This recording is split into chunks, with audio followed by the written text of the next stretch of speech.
Mis manos temblaron cuando escuché las palabras que salían de la boca de mi propia hija. Qué bueno que estás disfrutando la casa que te compré, mamá. Vanessa sonreía mientras cortaba el pollo que yo había preparado durante horas. Mi corazón se detuvo. Mis ojos se llenaron de lágrimas que no podía derramar. Susurré con la voz quebrada: aún pago a Lugel sola. El vaso de Mauricio se estrelló contra el suelo. El silencio se apoderó de la mesa mientras la verdad comenzaba a revelarse como una herida abierta. Pero déjame contarte cómo llegué a este momento que cambió mi vida para siempre. Todo comenzó esa mañana cuando decidí preparar la cena más especial que había hecho en meses. El aroma de la canela y el clavo de olor flotaba por toda mi cocina pequeña mientras revolvía la salsa que había estado preparando desde las 5 de la madrugada. Mis manos arrugadas sostenían la cuchara de madera que había heredado de mi madre, la misma con la que preparaba las cenas familiares cuando mi esposo aún vivía. Hoy era diferente. Vanessa había llamado el martes para decirme que vendría a cenar con Mauricio, y yo llevaba 3 días planeando cada detalle. Me puse el vestido color vino que guardaba para ocasiones importantes, ese que mi nieta siempre decía que me quedaba hermoso. Frente al espejo del baño, me acomodé el cabello gris que había peinado con especial cuidado. Mis ojos brillaban con esa esperanza que solo las madres conocemos, esa ilusión de que nuestros hijos nos necesiten otra vez. La mesa estaba puesta con mis mejores platos, los que había recibido como regalo de bodas hace 45 años. La vajilla de porcelana blanca con pequeñas flores doradas que había cuidado como un tesoro toda mi vida. Encendí las velas que casi nunca usaba porque me daba pena gastarlas. Todo tenía que ser perfecto. Había gastado casi todo el dinero que tenía para la quincena en comprar los ingredientes: pollo, verduras frescas, vino para cocinar, postre. No importaba. Valía la pena ver sonreír a mi hija. Cuando sonó el timbre, mi corazón se aceleró como el de una niña en su cumpleaños. Corrí hacia la puerta, secándome las manos en el delantal que había bordado años atrás. Abrí con la sonrisa más grande que tenía guardada. Ahí estaba Vanessa, mi única hija, con su cabello perfectamente peinado y ese perfume caro que siempre usaba. Mauricio estaba detrás de ella, con su traje impecable y esa sonrisa que nunca me había parecido completamente sincera. «Hola, mamá», me dijo Vanessa, dándome un beso rápido en la mejilla. Mauricio me saludó con un apretón de manos frío. Entraron a mi pequeño apartamento como si estuvieran visitando un museo, mirando todo con cierta distancia. Yo los guié hacia la mesa, orgullosa de cómo había quedado todo. Las velas creaban una luz cálida que hacía que mi hogar modesto pareciera acogedor. «Siéntense, por favor. Todo está listo», les dije, sirviendo los platos con el cuidado de una chef profesional. Había preparado el pollo en salsa de mostaza que tanto le gustaba a Vanessa cuando era niña. Puré de papas cremoso. Verduras salteadas. Pan casero que había amasado con mis propias manos. Todo hecho con amor, con esa dedicación que solo las madres sabemos dar. Mauricio se sirvió vino y comenzó a hablar sobre su trabajo, sus inversiones, sus planes. Vanessa asentía y sonreía, colgada de cada palabra que salía de su boca. Yo los escuchaba en silencio, feliz de tenerlos ahí, en mi mesa, compartiendo mi comida. De vez en cuando intentaba participar en la conversación, pero mis comentarios parecían perderse en el aire. «Este pollo está delicioso, mamá», me dijo Vanessa, y mi corazón se llenó de alegría. Era todo lo que necesitaba escuchar. Había valido la pena levantarme tan temprano, gastar mis ahorros, cansarme cocinando. Todo valía la pena si mi hija estaba feliz. La conversación siguió fluyendo entre ellos dos. Hablaron sobre sus vacaciones en Europa, sobre la nueva casa que estaban remodelando, sobre sus planes para el futuro. Yo era como un fantasma en mi propia mesa, presente pero invisible. Servía más vino, traía más pan, recogía los platos vacíos.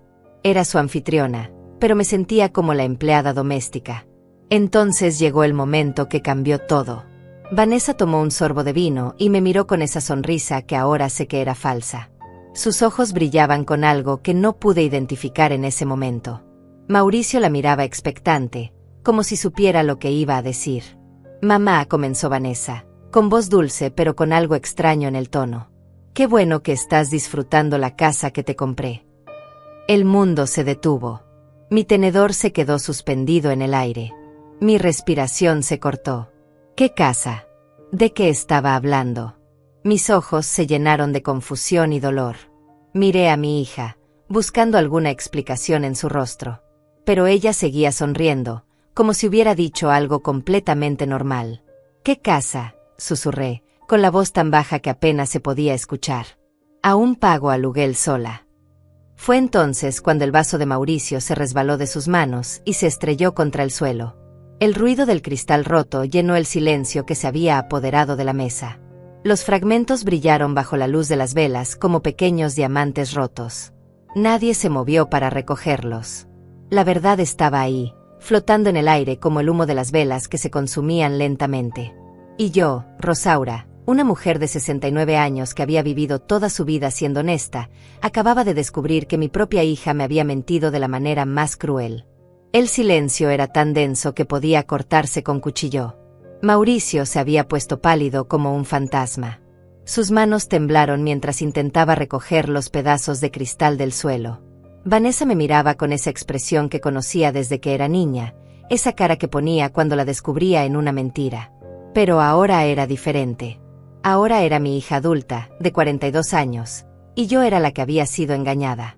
«Mamá, no entiendo de qué hablas», me dijo Vanessa, con voz nerviosa. «Claro que te compré una casa. Esta casa. Tu apartamento». Sus palabras sonaban huecas, como si estuviera leyendo un guión mal escrito. Mauricio la miró con pánico en los ojos, como suplicándole que se callara. «Vanessa», susurré, sintiendo como mi mundo se desmoronaba. «Yo pago 800 pesos de alquiler cada mes. Cada mes desde que murió tu papá. Trabajo limpiando casas para poder pagar esta renta». «¿De qué casa hablas?». Mi hija intercambió una mirada con Mauricio. Fue una mirada rápida, pero la vi. Fue la mirada de dos conspiradores que acababan de ser descubiertos. Sentí un frío que me recorrió desde los pies hasta la cabeza. Mis propias manos comenzaron a temblar. «Mamá, estás confundida», continuó Vanessa, pero su voz había perdido toda la seguridad. «Yo te ayudo con los gastos. Te deposito dinero cada mes». Era cierto. Me depositaba 300 pesos cada mes. 300 pesos que no alcanzaban ni para la mitad del alquiler. ¿300 pesos?, pregunté, sintiendo como la rabia comenzaba a crecer en mi pecho. 300 pesos son una casa. Mi voz se estaba quebrando, pero no de tristeza. Era de indignación, de traición, de dolor tan profundo que no sabía que podía existir. Mauricio se puso de pie bruscamente. «Vanessa, tal vez deberíamos irnos. Tu mamá está alterada». Su voz sonaba culpable, como si hubiera robado algo y lo hubieran descubierto con las manos en la masa. ¿Qué había robado? ¿Qué me habían robado a mí? «No me voy a ir», dije, poniéndome de pie también. «Esta es mi casa alquilada. Mi casa por la que trabajo 12 horas diarias limpiando baños ajenos para poder pagar». Las palabras salían de mi boca como balas. «¿De dónde sacaste el dinero para comprarme una casa, Vanessa? ¿Con qué dinero?». Mi hija se quedó callada, completamente callada. Mauricio se acercó a ella y le puso la mano en el hombro, como protegiéndola. ¿Protegiéndola de qué? ¿De mí? ¿De la verdad? «Mamá, cálmate», me dijo Vanessa, pero su voz sonaba cada vez más pequeña. «Estás haciendo un escándalo por nada». «Un escándalo por nada», repetí. «¿Mentirme en mi cara es nada? ¿Hacerme creer que tengo una casa cuando sigo siendo una inquilina es nada?». Fue entonces cuando recordé algo que había estado enterrado en mi memoria durante meses. La herencia de mi hermana Marta.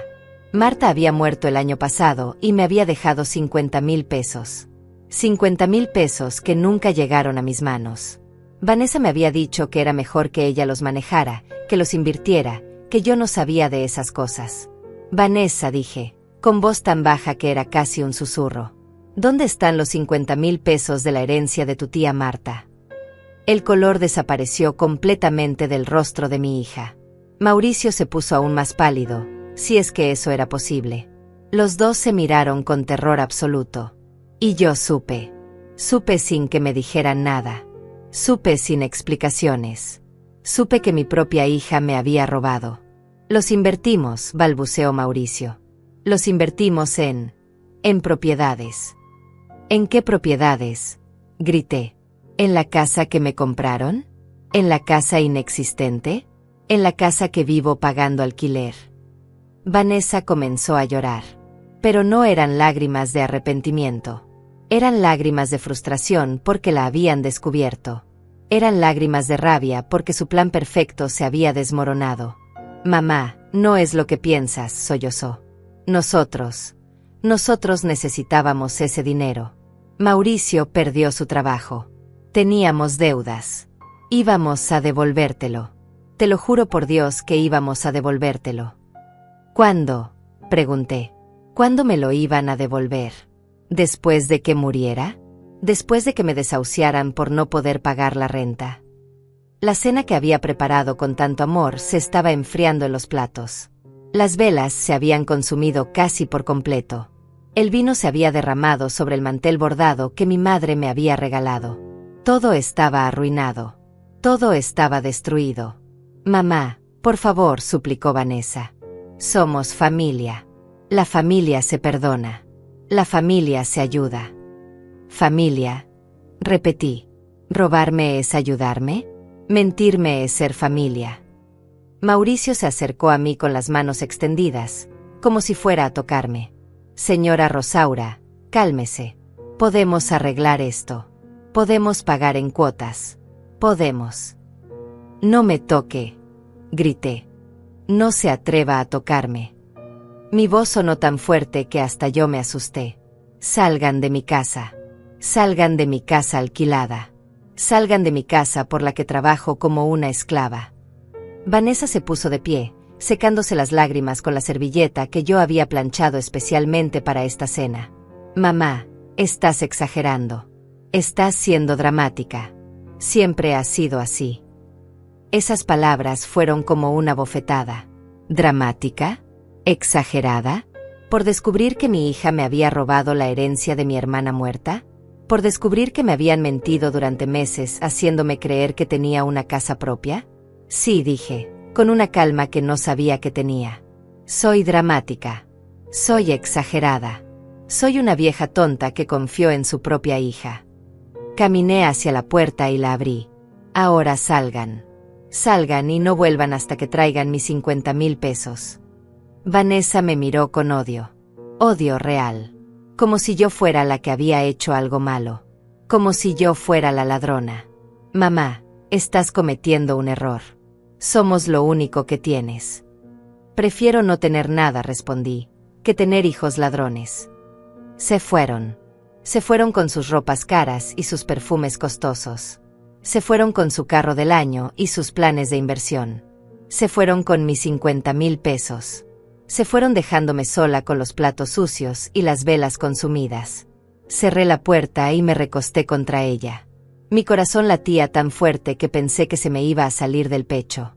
Miré mi apartamento pequeño, mi apartamento alquilado, mi apartamento por el que trabajaba 12 horas diarias. Miré los platos de porcelana que había puesto con tanto cariño. Miré el mantel bordado que había heredado de mi madre. Miré mi vida. Y por primera vez en 69 años, me pregunté si valía la pena seguir viviendo. Me quedé ahí, recostada contra la puerta, durante lo que parecieron horas. El silencio de mi apartamento era ensordecedor. Solo se escuchaba el tic-tac del reloj de pared que había comprado en un mercado de pulgas hace 20 años. Cada segundo que pasaba era un recordatorio de que estaba completamente sola. Sola con mi dolor. Sola con mi traición. Sola con la verdad que acababa de descubrir. Mis piernas temblaron y me dejé caer al suelo. No me importó que el vestido vino se arrugara. No me importó que mis medias se corrieran. No me importó nada. Lloré como no había llorado desde el funeral de mi esposo. Lloré por la hija que pensé que tenía y que nunca existió. Lloré por los 50,000 pesos que representaban la única seguridad que había tenido en años. Lloré por la inocencia que acababa de perder a los 69 años. El teléfono sonó.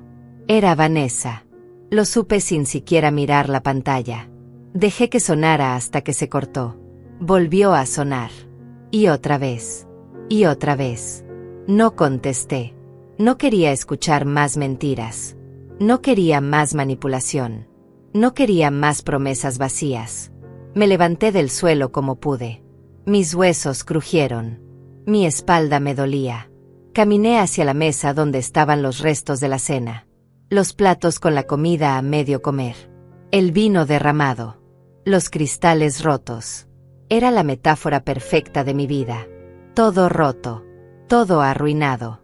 Todo perdido. Comencé a recoger los platos. Mis manos temblaban tanto que casi se me cae la vajilla de porcelana. La misma vajilla que había cuidado durante 45 años.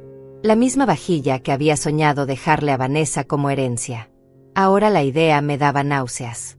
Cuando terminé de limpiar, me senté en mi silla favorita, esa mecedora que había comprado cuando nació Vanessa.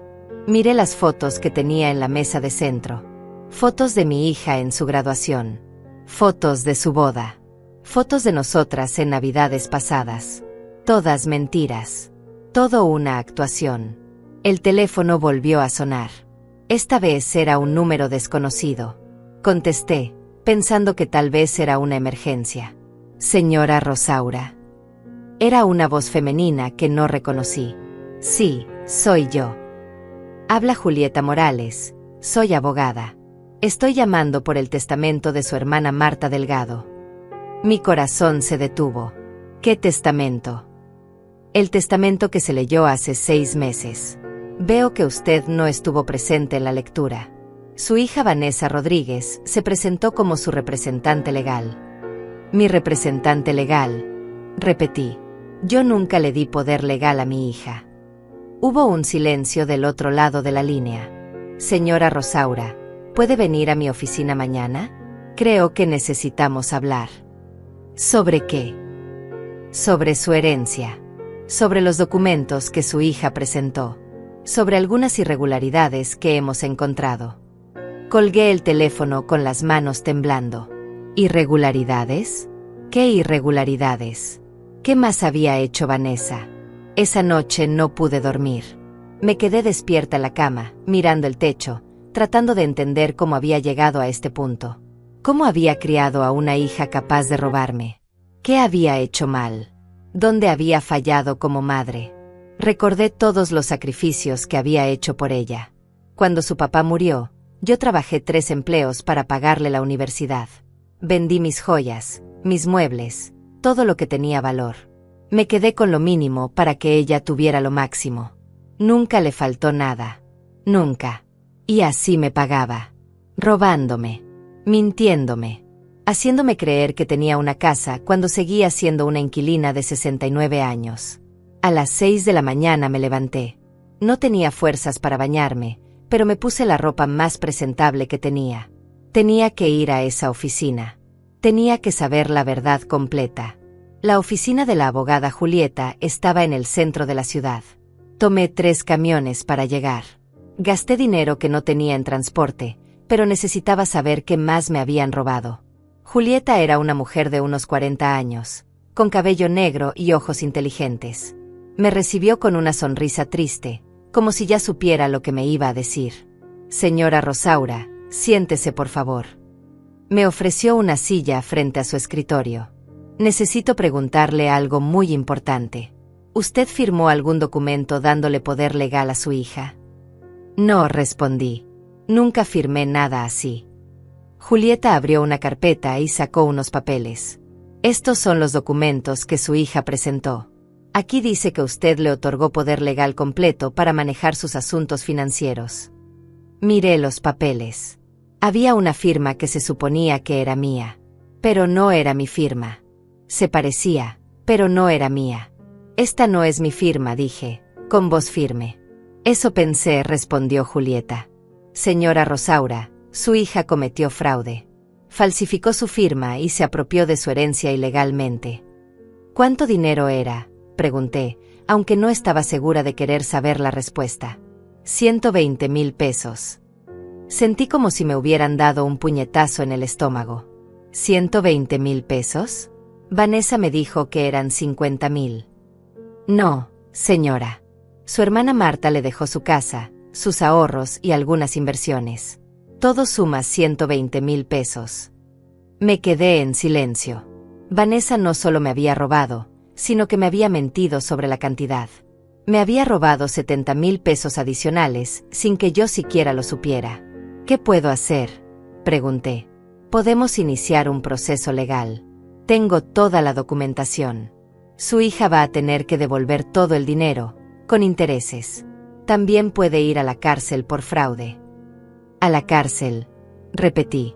Sí, señora. Lo que hizo es un delito grave. Salí de esa oficina con una mezcla de rabia y satisfacción. Rabia por haber sido robada. Satisfacción por saber que finalmente iba a tener justicia.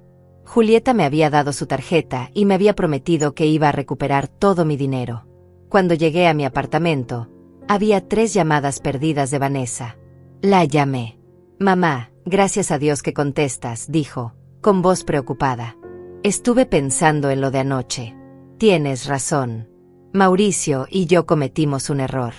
Podemos devolverte el dinero poco a poco. ¿Los 50,000 pesos? Pregunté. Sí, los 50,000 pesos. ¿Y los otros 70,000? Hubo un silencio largo. Muy largo. ¿Qué otros 70,000, mamá? Los 120,000 pesos que me heredó mi hermana Marta. Los 120,000 pesos que tú te robaste falsificando mi firma. Otro silencio. Mamá, no sé de qué hablas. Acabo de venir de la oficina de la abogada Julieta Morales. Tengo todos los documentos. Tengo la prueba de que falsificaste mi firma. Tengo la prueba de que me robaste 120,000 pesos. Mamá, espera. No. Vanessa, ya no hay nada que esperar. Mañana mi abogada va a iniciar el proceso legal. Vas a tener que devolver todo mi dinero. Con intereses. Proceso legal. Su voz sonaba histérica. ¿Me vas a demandar? ¿A tu propia hija? Sí, dije, con una calma que no sabía que tenía. Voy a demandar a la ladrona que falsificó mi firma y se robó mi herencia. Mamá, no puedes hacer esto. Soy tu hija. Soy lo único que tienes. Ya no eres mi hija, respondí. Mi hija murió anoche. La que habla conmigo ahora es una extraña. Una extraña que me robó. Colgué el teléfono y lo desconecté. No quería escuchar más mentiras. No quería más manipulación. No quería más lágrimas falsas. Por primera vez en meses, me serví una copa de vino. El vino bueno que tenía guardado para ocasiones especiales. Esta era una ocasión especial. Era la ocasión en que Rosaura había decidido defenderse. Esa noche dormí mejor de lo que había dormido en meses. Por primera vez en mucho tiempo, no me desperté preocupada por el dinero del alquiler. No me desperté angustiada pensando en cómo iba a pagar la luz o el gas. Me desperté con una sensación extraña en el pecho. Era algo que no había sentido en años. Era esperanza. Me levanté temprano y me preparé un café. Un café bueno, del caro, que casi nunca me permitía comprar. Hoy era diferente. Hoy todo era diferente. Mientras tomaba mi café, sonó el timbre. Eran las 8 de la mañana. ¿Quién podía ser tan temprano? Miré por la mirilla y vi a una mujer mayor, de unos 70 años, con cabello blanco y ojos amables. No la conocía. ¿Sí?, pregunté sin abrir la puerta. ¿Señora Rosaura? Soy Marta. Vivo en el apartamento de enfrente. Escuché los gritos de anoche. ¿Está usted bien? Abrí la puerta. Marta tenía una sonrisa cálida y llevaba una bandeja con pan dulce recién horneado. Pensé que tal vez necesitaba compañía, me dijo. Y tal vez un poco de comida casera. La invité a pasar. No sabía por qué, pero algo en su voz me tranquilizó. Se sentó en mi sofá como si fuéramos amigas de toda la vida. ¿Problemas familiares?, preguntó, con delicadeza. Los peores, respondí. Mi hija me robó. Marta no se sorprendió. No me miró con lástima. No me dijo que seguramente había una explicación. Simplemente asintió, como si hubiera escuchado esa historia antes. ¿Cuánto?, preguntó. 120,000 pesos. ¿Su herencia? Sí. ¿Cómo sabe? Porque a mí me pasó algo parecido. Mi hijo se robó mi pensión durante 2 años. Tuve que demandarlo. ¿Y qué pasó? Recuperé mi dinero. Él fue a la cárcel durante 6 meses. Ahora vivimos en paz. Él en su mundo y yo en el mío. Marta se quedó conmigo toda la mañana. Me contó su historia. Me explicó cómo había tenido el valor de demandar a su propio hijo. Me dijo que había sido la decisión más difícil y más liberadora de su vida. Los hijos que nos roban no son nuestros hijos, me dijo. Son extraños que comparten nuestro apellido. Esas palabras se me quedaron grabadas. Cuando Marta se fue, me sentí menos sola. Tenía una aliada. Tenía a alguien que entendía mi dolor sin juzgarme. El teléfono sonó. Era Julieta, mi abogada. Señora Rosaura, tengo noticias. Presenté la demanda esta mañana. Su hija y su yerno tienen 10 días para responder. ¿Qué va a pasar? Van a tener que devolver todo el dinero. Si no lo hacen voluntariamente, el juez va a embargar sus bienes. Su casa, sus carros, sus cuentas bancarias.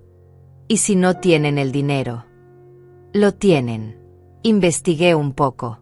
Compraron una casa nueva hace 6 meses. Una casa de 200,000 pesos. Pagaron en efectivo. Sentí una punzada en el estómago. Mi dinero. Habían comprado una casa con mi dinero. Van a tener que venderla. Si es necesario, sí. Colgué el teléfono y me quedé pensando. Vanessa y Mauricio habían comprado una casa con mi herencia. Mientras yo pagaba alquiler, mientras yo trabajaba limpiando casas ajenas, ellos estaban viviendo en una casa comprada con mi dinero. El teléfono volvió a sonar.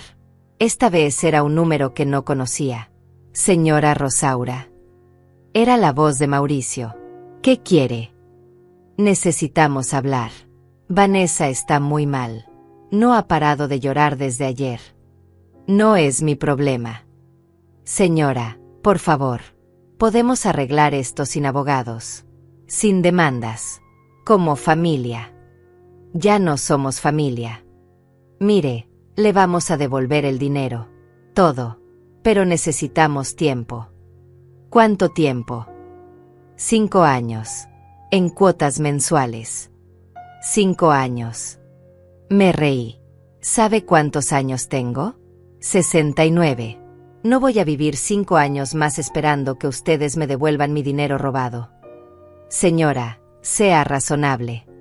Razonable sería no haber falsificado mi firma. Razonable sería no haberme robado.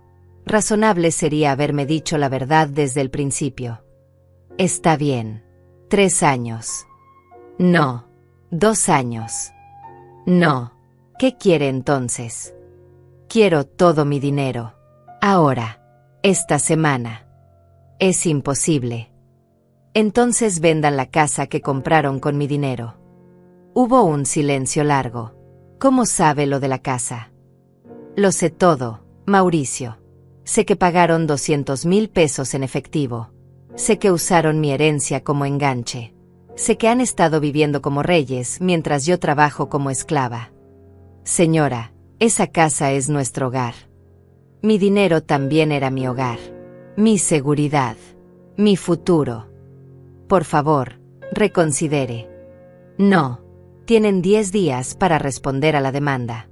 Si no devuelven mi dinero, el juez se va a encargar de quitárselo.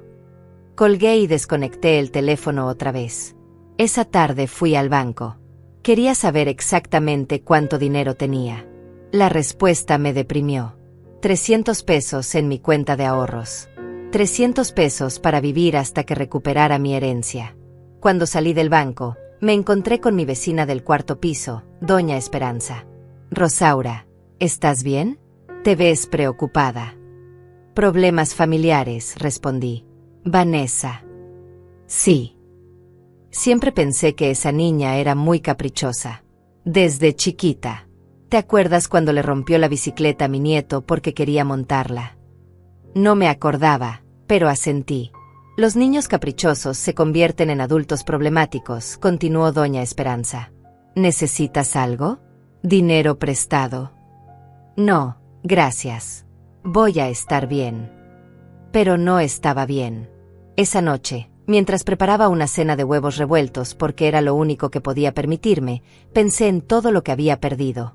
No solo el dinero. También había perdido a mi hija. Había perdido la imagen que tenía de mi familia. Había perdido la inocencia. El timbre sonó. Miré por la mirilla y vi a Vanessa. Estaba sola.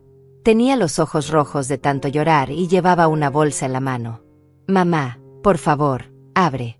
Necesitamos hablar. No quería abrir. No quería ver su cara. No quería escuchar más mentiras. Vete. Vanessa, no tengo nada que hablar contigo. Te traje algo. Te traje dinero. Abrí la puerta.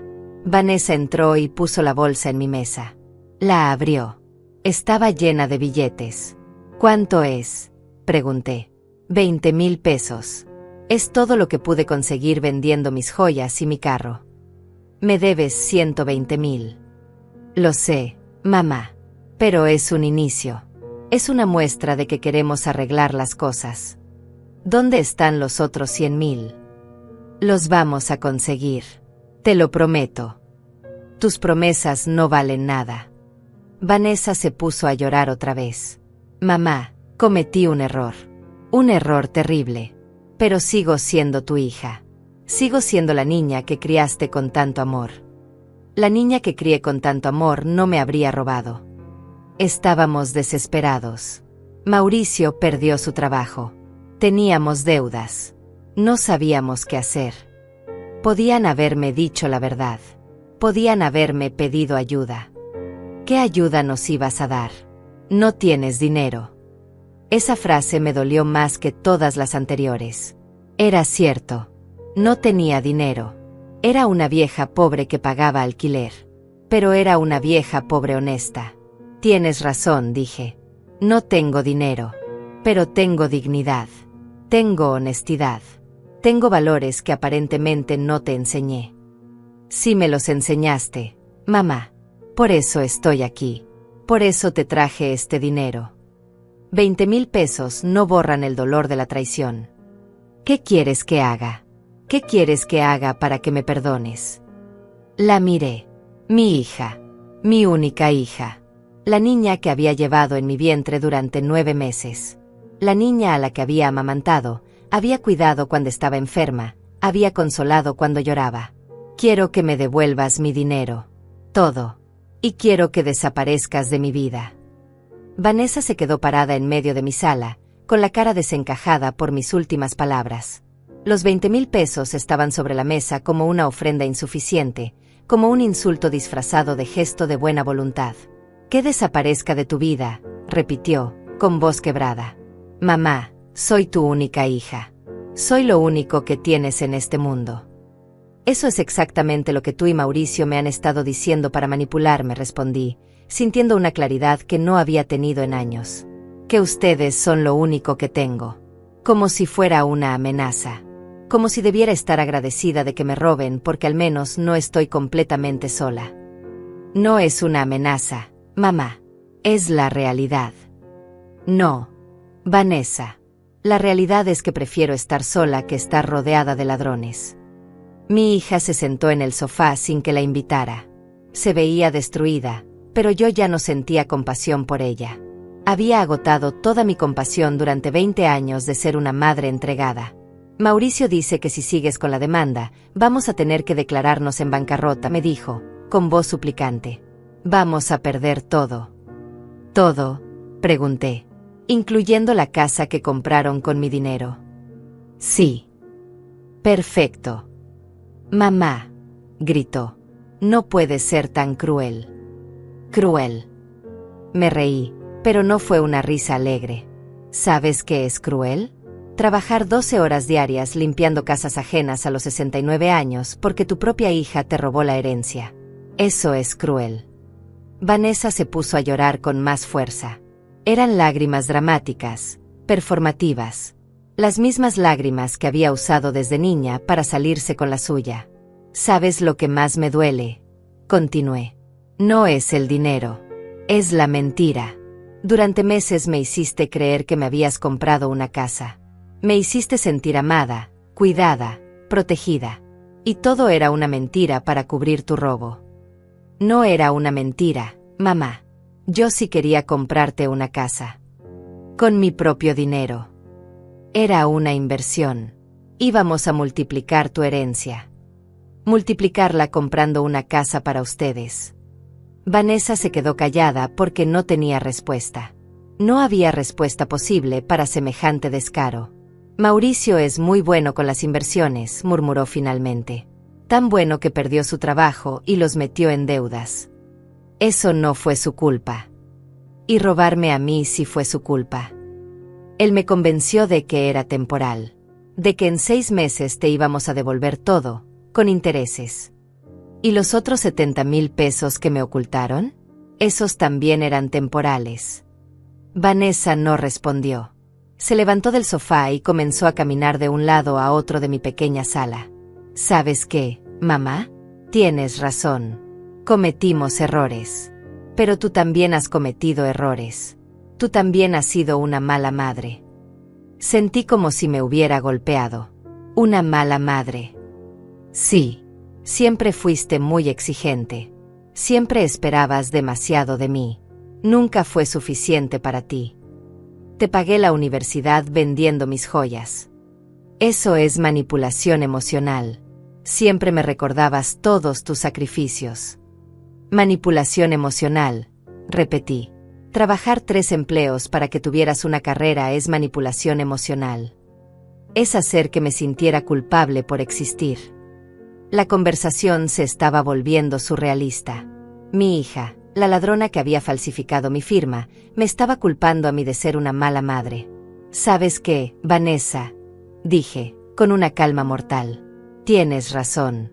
Fui una mala madre. Porque una buena madre habría criado una hija honesta. Yo soy honesta. Falsificar mi firma es ser honesta. Fue un momento de desesperación. Y mentirme durante meses sobre la casa que me compraste es un momento de desesperación. Vanessa se quedó callada otra vez. Respiraba agitadamente, como si estuviera a punto de tener un ataque de pánico. Está bien, dijo finalmente. Si eso es lo que quieres, perfecto. Pero cuando estés sola en este apartamento miserable, cuando no tengas a nadie que te visite, cuando te mueras sola como un perro abandonado, acuérdate de que tú elegiste esto. Sus palabras fueron como cuchillos, pero ya no me dolían. Ya no tenía poder sobre mí. Prefiero morirme sola con dignidad, respondí, que vivir rodeada de hijos que me roban. Vanessa agarró su bolsa y caminó hacia la puerta.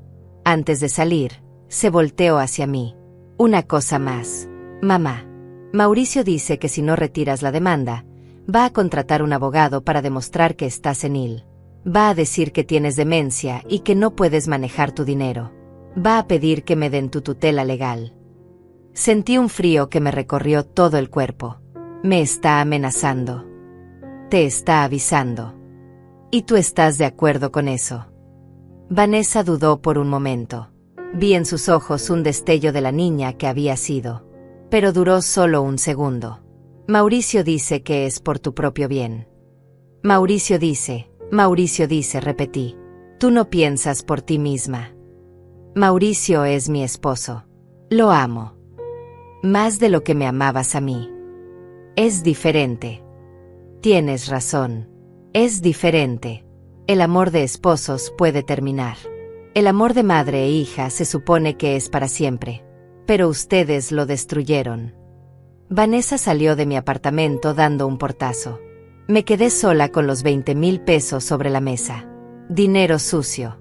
Dinero que no quería tocar. Llamé a Julieta, mi abogada. ¿Pueden demostrar que tengo demencia?, le pregunté. ¿Quién? Mi hija y mi yerno. Me están amenazando con decir que estoy senil para quitarme la tutela de mi dinero. Señora Rosaura, ¿usted se siente confundida? ¿Olvida cosas importantes? ¿Tiene dificultades para tomar decisiones? No. Estoy más lúcida que nunca en mi vida. Entonces no pueden hacer nada.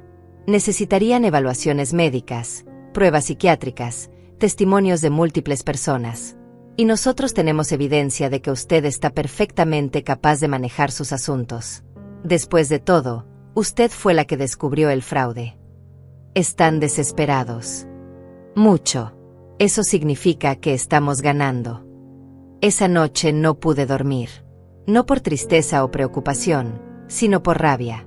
¿Cómo se atrevían a amenazarme con declararme incapaz mental?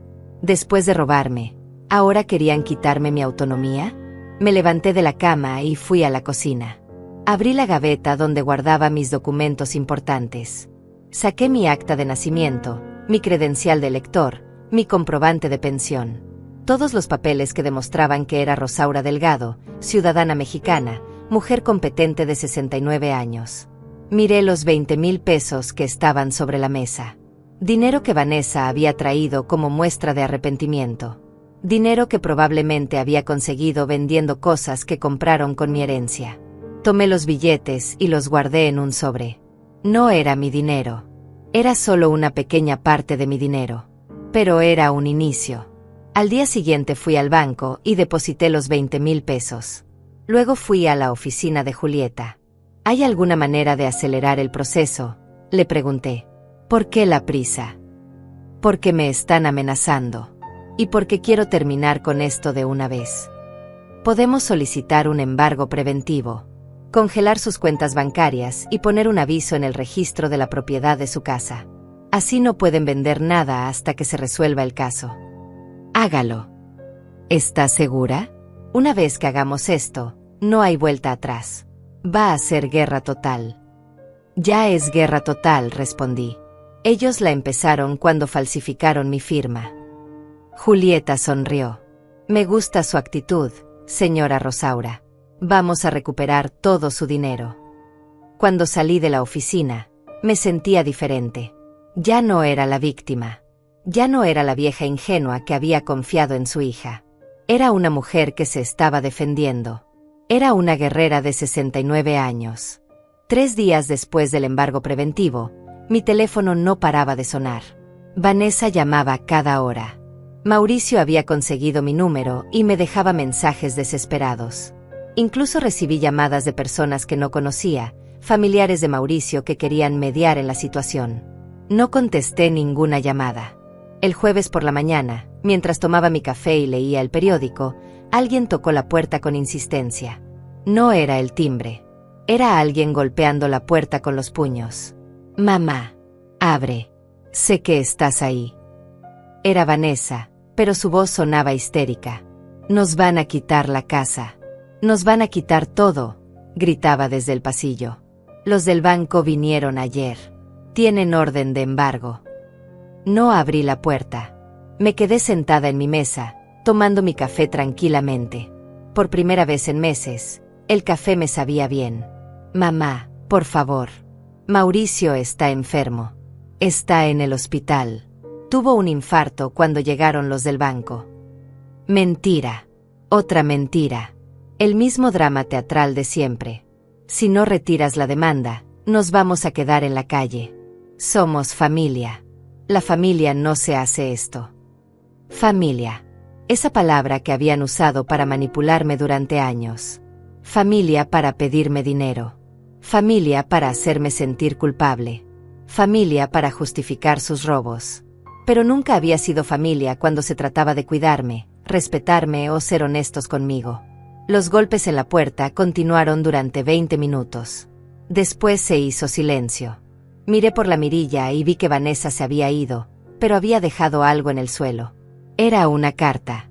Esperé 1 hora antes de abrir la puerta. La carta estaba escrita en papel de cuaderno, con la letra temblorosa de mi hija. Mamá, no sé qué más hacer. Mauricio realmente está en el hospital. Tuvo un ataque de ansiedad tan fuerte que pensamos que era un infarto. Los médicos dicen que está al borde de una crisis nerviosa. Todo por tu demanda. Nos van a embargar la casa. Vamos a perder todo. Los niños van a tener que cambiar de escuela. ¿Es eso lo que quieres? ¿Destruir a tu propia familia? Te devolvemos el dinero, pero necesitamos tiempo. Somos gente buena que cometió un error. Por favor, ten piedad de nosotros. Tu hija que te ama, Vanessa. Leí la carta 3 veces. Cada palabra era un intento de manipulación. Mauricio está enfermo. Los niños van a sufrir. Somos gente buena. Ten piedad. Todo calculado para hacerme sentir culpable. Pero había una frase que me llamó la atención: los niños van a tener que cambiar de escuela. ¿Qué niños? Vanessa no tenía hijos. Nunca había querido tener hijos. Siempre decía que los niños eran caros y que ella prefería viajar y comprarse ropa. Era otra mentira. Incluso en su carta desesperada, Vanessa seguía mintiendo. Rompí la carta en pedazos pequeños y la tiré a la basura. Esa tarde fui a visitar a mi vecina Marta. Necesitaba hablar con alguien que entendiera lo que estaba pasando. ¿Cómo te sientes?, me preguntó, sirviéndome té de manzanilla. Extraña, respondí. Me siento culpable por no sentirme culpable. Marta se rió. Eso es normal. Nos han programado para sentir culpa cuando nos defendemos de nuestros hijos. Como si defender nuestros derechos fuera un acto de crueldad maternal. ¿Tú te sentiste culpable cuando demandaste a tu hijo? Los primeros meses, sí. Todos me decían que era una mala madre, que los hijos cometen errores, que la familia perdona. Pero después me di cuenta de que mi hijo no había cometido un error. Había tomado una decisión consciente de robarme. ¿Y ahora? Ahora duermo tranquila. Recuperé mi dinero. Recuperé mi dignidad. Y mi hijo aprendió que las acciones tienen consecuencias. Hablan. Muy poco. Él me pide perdón de vez en cuando.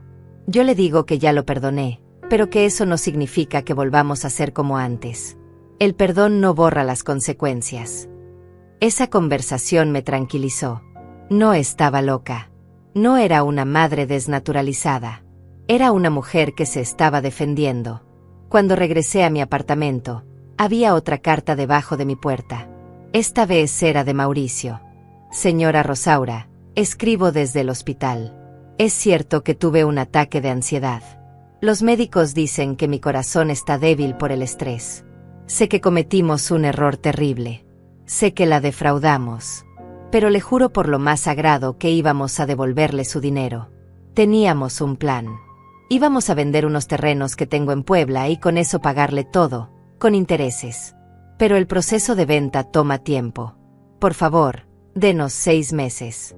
Solo 6 meses y le devolvemos hasta el último centavo. Si no lo hacemos, puede quedarse con nuestra casa, con nuestros carros, con todo. Pero, por favor, retire la demanda. Vanessa no come, no duerme. Está destruida. No soporta la idea de haber perdido a su madre. Usted es lo más importante en su vida. Siempre ha hablado de usted con amor y admiración. Por favor, no destruya a nuestra familia. Mauricio. Esta carta era diferente. Más elaborada. Más convincente. Mauricio era más inteligente que Vanessa para manipular. Pero había un detalle que me molestó. Usted es lo más importante en su vida. Si yo era lo más importante en la vida de Vanessa, ¿por qué me había robado? ¿Por qué había falsificado mi firma? ¿Por qué me había mentido durante meses? Llamé a Julieta. Me están bombardeando con cartas, le dije. Es normal. Muy normal. Es la fase de desesperación. Saben que van a perder y están tratando de presionarla emocionalmente. Mauricio me ofrece 6 meses para pagar. ¿Usted quiere darle 6 meses? No. Entonces no lo haga. Usted no está obligada a negociar con gente que la robó. ¿Cuánto falta para que termine el proceso? Si ellos no responden a la demanda, podemos pedir sentencia por rebeldía. Eso sería en 2 semanas. ¿Y si responden? Entonces vamos a juicio. Pero tenemos todas las pruebas. La firma falsificada, los documentos, los testimonios. Es un caso ganado. Esa noche me acosté temprano. Por primera vez en semanas, no tenía insomnio. No tenía ansiedad. No tenía miedo. Tenía algo que no había tenido en años: control sobre mi propia vida. Al día siguiente, viernes, recibí una visita inesperada. Era una mujer joven, de unos 30 años, que decía ser prima de Mauricio. Señora Rosaura, vengo a hablar con usted de parte de la familia. ¿Qué familia? La familia de Mauricio. Somos gente trabajadora, gente honesta. Mauricio es un buen hombre que cometió un error. ¿Un error?, pregunté. Falsificar mi firma es un error. Él estaba desesperado. Había perdido su trabajo. Tenía deudas. Y eso le da derecho a robarme. No, señora. Pero usted puede arruinar su vida para siempre. Él tiene un historial crediticio perfecto. Si esto aparece en su expediente, nunca más va a conseguir trabajo. ¿Y yo?, pregunté. ¿A mí quién me va a dar trabajo? Tengo 69 años. Limpio casas para pagar mi alquiler. ¿Dónde estaba la preocupación por mi futuro cuando me robaron? La mujer se quedó callada. ¿Sabe qué es lo que más me molesta?, continué. No es que me hayan robado. Es que todos ustedes creen que yo debería perdonar y olvidar porque soy vieja. Como si mi dinero valiera menos porque soy una abuela. Como si mi dolor fuera menos importante porque ya estoy cerca de morirme. No es eso, señora. Sí es eso. Si Mauricio le hubiera robado a un hombre joven, nadie vendría a pedirme que lo perdone. Pero como soy una vieja, se supone que debo ser comprensiva y maternal. La mujer se fue sin conseguir nada. Esa tarde, cuando estaba preparando la cena, sonó el teléfono. Era un número que no conocía. ¿Señora Rosaura? Habla el licenciado Ezequiel Herrera. Represento a Vanessa Rodríguez y Mauricio Delgado. Habían contratado un abogado. ¿Qué quiere?, pregunté. Queremos llegar a un arreglo.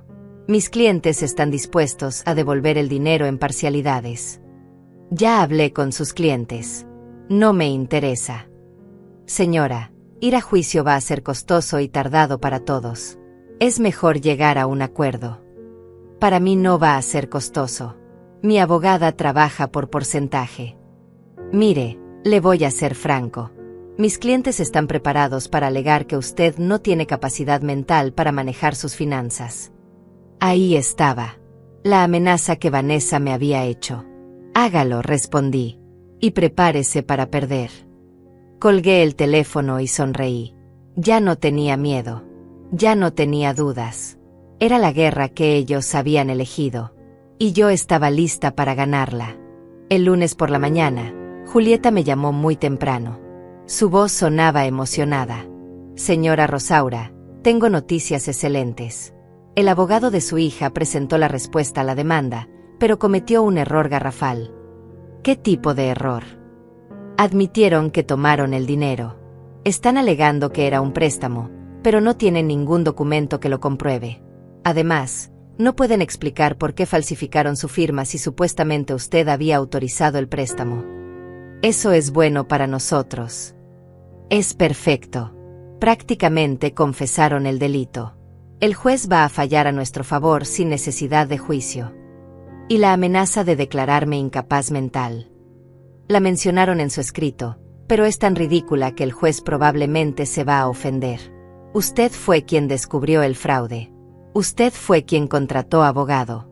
Usted fue quien presentó todas las pruebas. Es obvio que tiene plena capacidad mental. Colgué el teléfono sintiéndome victoriosa. Después de semanas de angustia, finalmente veía la luz al final del túnel. Esa tarde decidí hacer algo que no había hecho en meses. Fui al mercado y compré ingredientes para cocinar algo especial. No para Vanessa. No para nadie más. Para mí. Para celebrar que Rosaura se había defendido. Mientras cocinaba, sonó el timbre.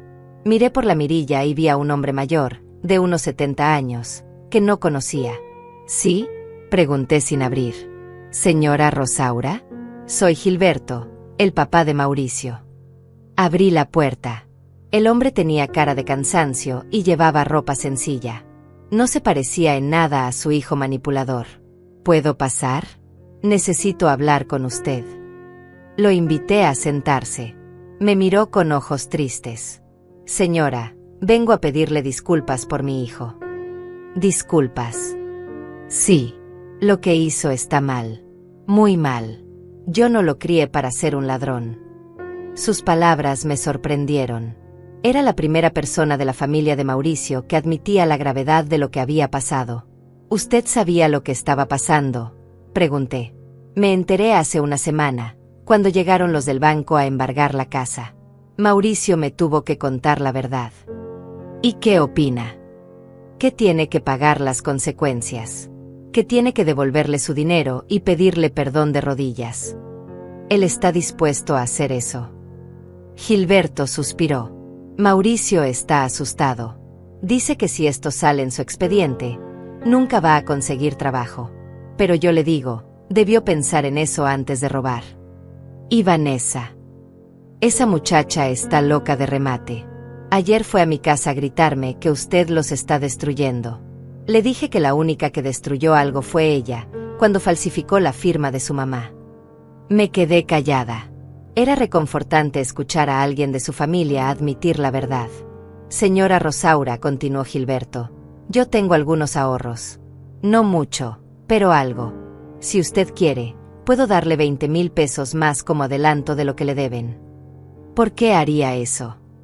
Porque tengo vergüenza de mi hijo. Porque usted no se merece esto. Porque a mi edad, uno aprende que la familia no sirve si no tiene valores. Sus palabras me conmovieron. Era la primera vez en semanas que alguien me trataba con respeto y compasión genuina. No necesito su dinero, don Gilberto, pero le agradezco el gesto. ¿Está segura? Estoy segura. Lo que necesito es justicia. Y eso no se compra con dinero. Gilberto se quedó una hora más conmigo. Me contó que Mauricio había sido un niño mimado, que su madre siempre lo había excusado de todo. Me dijo que cuando se enteró del robo, sintió vergüenza de haber criado a un hijo así.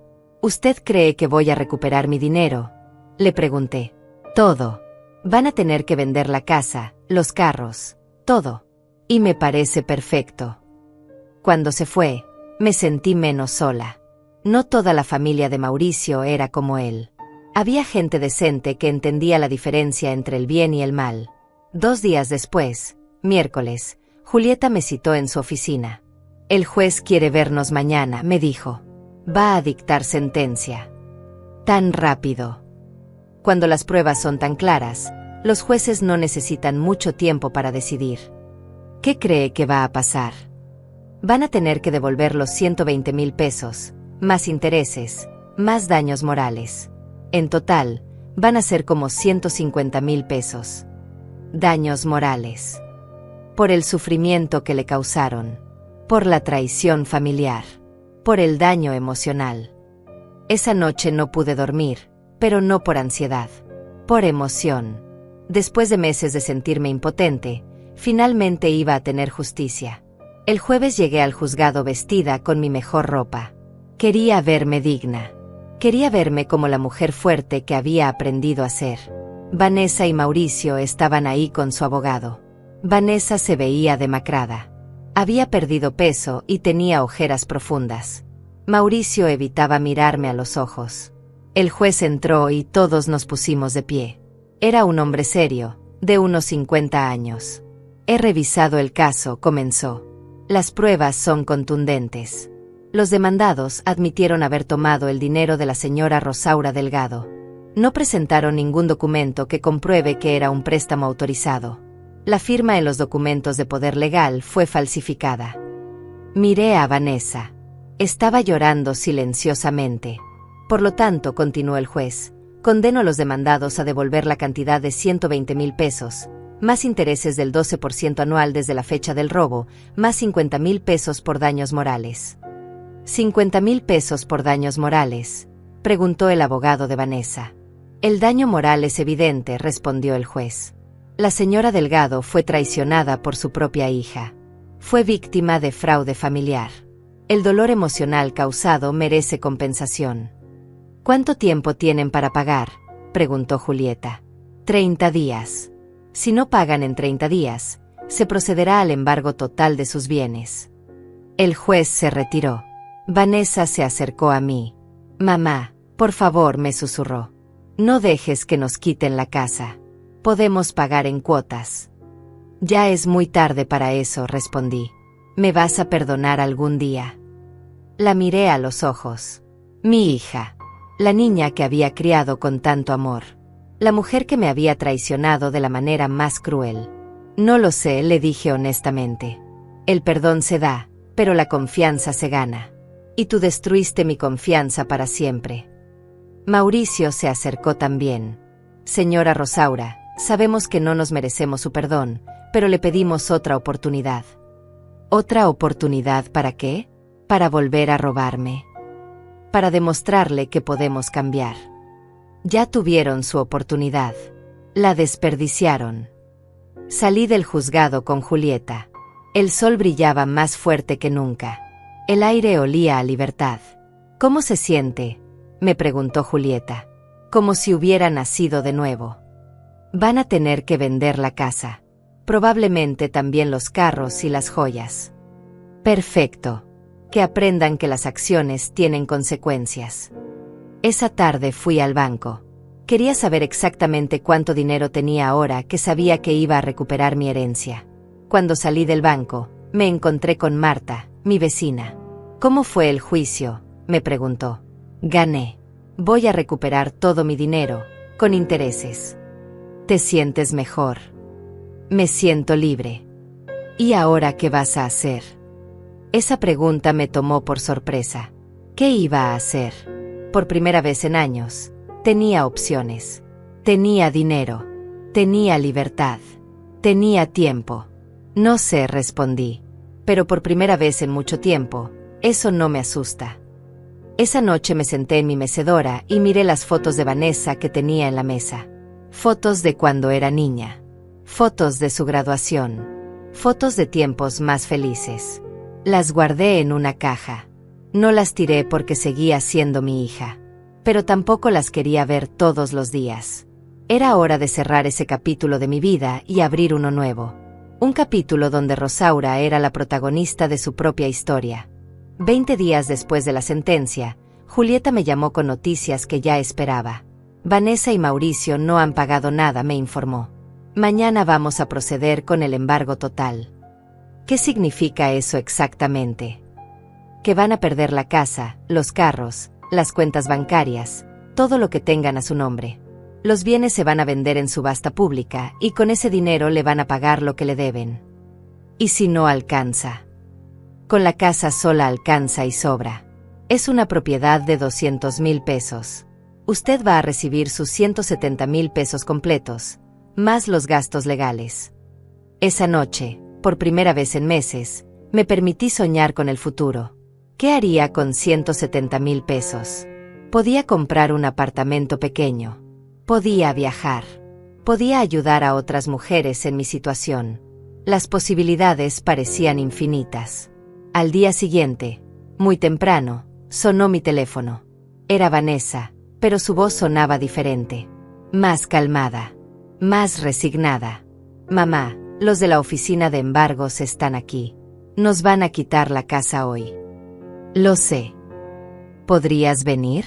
Hay algunas cosas tuyas que quiero devolverte. ¿Qué cosas mías? Fotos, documentos, algunas joyas que me prestaste hace años. Dudé.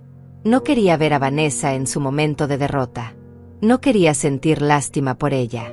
Mauricio está ahí. No. Se fue desde ayer. Dice que no puede ver cómo perdemos todo. Se fue. Sí. Me dejó sola para enfrentar esto. Había algo en su voz que me conmovió. No era manipulación. Era pura desolación. Está bien. Voy para allá. Llegué a la casa que habían comprado con mi dinero. Era hermosa, grande, moderna, con jardín. Todo lo que yo nunca había podido tener. Todo lo que ellos habían disfrutado mientras yo pagaba alquiler. Vanessa abrió la puerta. Se veía destruida. Había perdido mucho peso y tenía el cabello descuidado. La casa estaba llena de cajas. Los muebles tenían etiquetas de embargo. Gracias por venir, me dijo, sin mirarme a los ojos. ¿Dónde vas a vivir? No sé. Tal vez con una amiga. Tal vez en un cuarto rentado. Caminamos en silencio por la casa. Era doloroso ver todo empacado, pero también era satisfactorio. Era la justicia que tanto había esperado. Aquí están tus cosas, me dijo, señalando una caja pequeña. Abrí la caja. Estaban las fotos de cuando ella era niña, mi collar de perlas que me había prestado para su boda y nunca me devolvió, y algunos documentos familiares. ¿Por qué guardaste esto? Pregunté. Porque aunque no lo creas, siempre te amé. Siempre fuiste importante para mí. Entonces, ¿por qué me robaste? Vanessa se sentó en el suelo, entre las cajas. Comenzó a llorar, pero no eran las lágrimas manipuladoras de antes. Eran lágrimas de verdadero arrepentimiento. Porque soy una idiota. Porque me dejé convencer por Mauricio. Porque pensé que nunca te ibas a enterar. ¿Dónde está Mauricio ahora? Se fue con su hermano a Guadalajara. Dice que va a empezar de nuevo allá. Me dijo que me fuera con él, pero no quiero. Ya no quiero estar con alguien que me convenció de traicionar a mi propia madre. Era la primera vez que Vanessa admitía que Mauricio había sido el cerebro del plan. ¿Te vas a divorciar? Sí. En cuanto pueda pagar un abogado. Nos quedamos en silencio, rodeadas de las ruinas de su vida perfecta.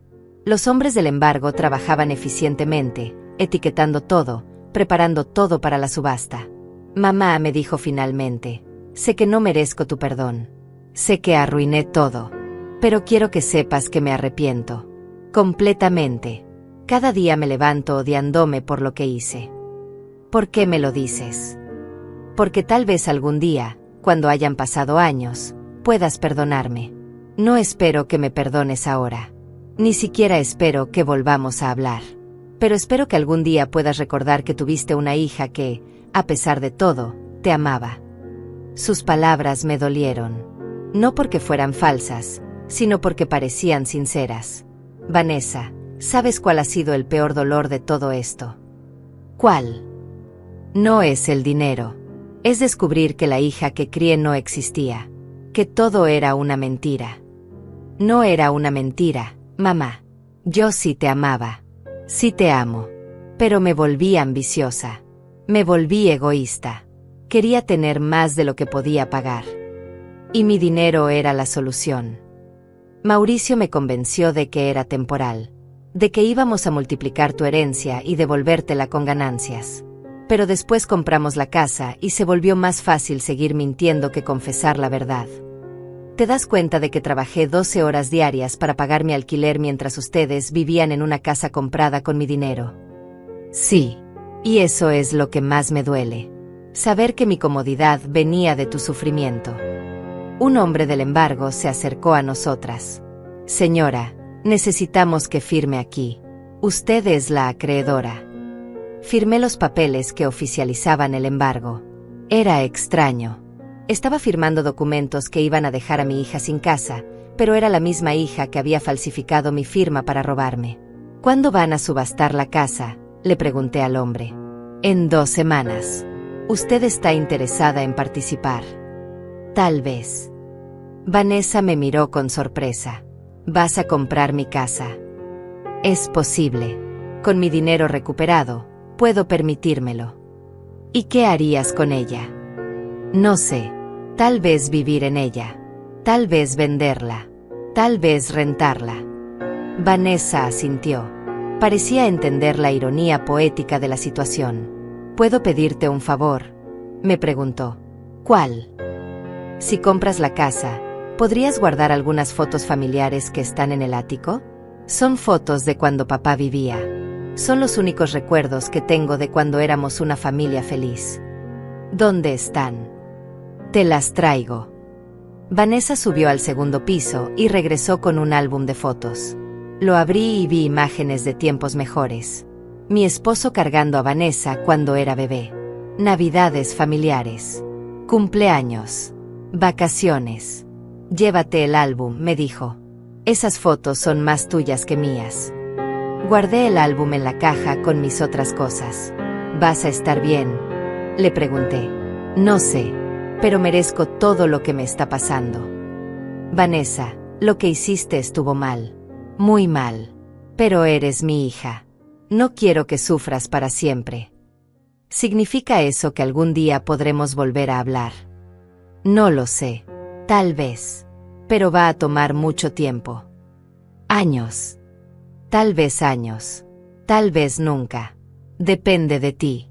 De si realmente cambias o si esto es solo culpa temporal. ¿Cómo puedo demostrar que he cambiado? No mintiendo más. No buscando excusas. no culpando a otros, haciéndote responsable de tus actos. Vanessa asintió. ¿Puedo abrazarte?, me preguntó. La miré. Mi hija. La mujer que me había traicionado, pero que también había sido la niña que había amado más que a mi propia vida. Sí. Nos abrazamos.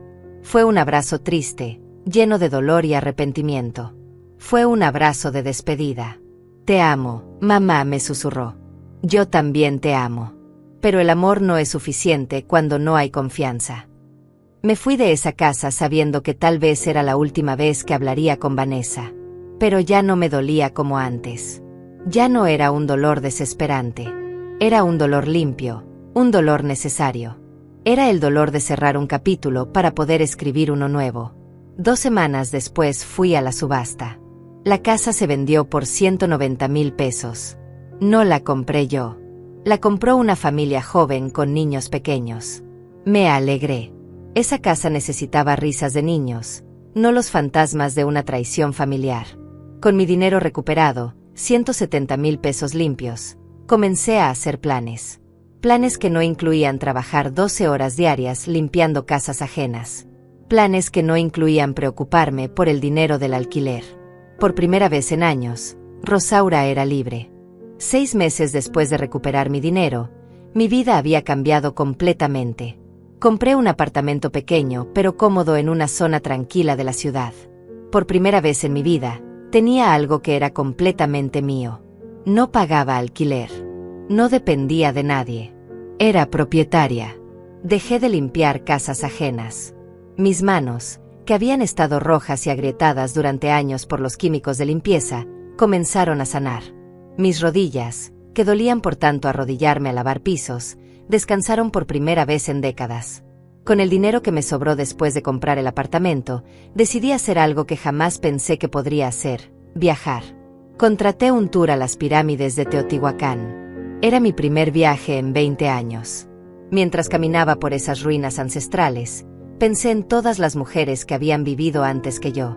Mujeres que habían sufrido traiciones, pérdidas, dolor, pero que también habían encontrado la manera de reconstruirse, de seguir adelante. En el autobús de regreso, una mujer mayor se sentó a mi lado. Me contó que también viajaba sola por primera vez en su vida. Mi familia pensó que estaba loca, me dijo. Dijeron que las mujeres de nuestra edad no deberían andar solas por ahí. ¿Y qué les dijiste?, pregunté. Que había pasado 70 años viviendo para otros. Que era hora de vivir para mí. Sus palabras me resonaron profundamente. Había pasado 69 años viviendo para otros. Para mi esposo. Para mi hija. Para jefes que me pagaban poco. Para familias que me trataban como invisible mientras limpiaba sus casas.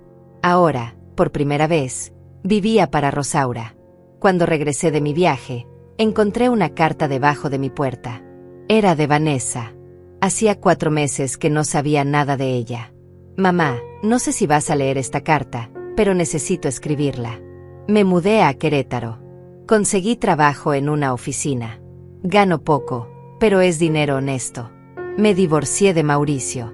Fue la mejor decisión que he tomado en años. Estoy yendo a terapia psicológica. La terapeuta me está ayudando a entender por qué hice lo que hice. Dice que tengo problemas de autoestima y que siempre busqué validación en lugares equivocados. No es una excusa, pero es una explicación. Cada día trabajo en ser una mejor persona. No para recuperarte, porque sé que tal vez eso nunca va a pasar. Lo hago por mí. Porque no quiero seguir siendo la mujer que traicionó a su madre. Te amo y siempre te voy a amar. Vanessa. Leí la carta 3 veces. No sentí rabia. No sentí tristeza. Sentí algo parecido a la esperanza. Tal vez Vanessa realmente estaba cambiando. Tal vez algún día podríamos volver a hablar. Pero no tenía prisa. Había aprendido que algunas heridas necesitan tiempo para sanar completamente. Guardé la carta en el cajón junto con las fotos familiares. No la tiré, pero tampoco la contesté. Todavía no era el momento.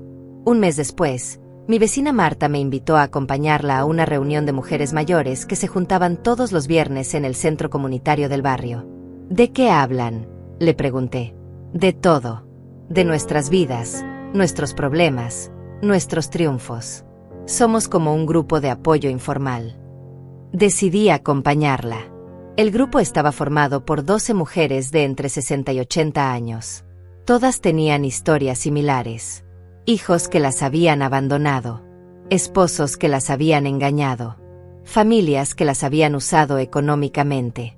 Cuando me tocó hablar, les conté mi historia.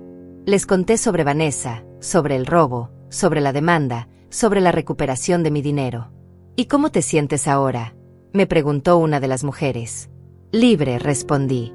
Por primera vez en mi vida, completamente libre. Las mujeres aplaudieron.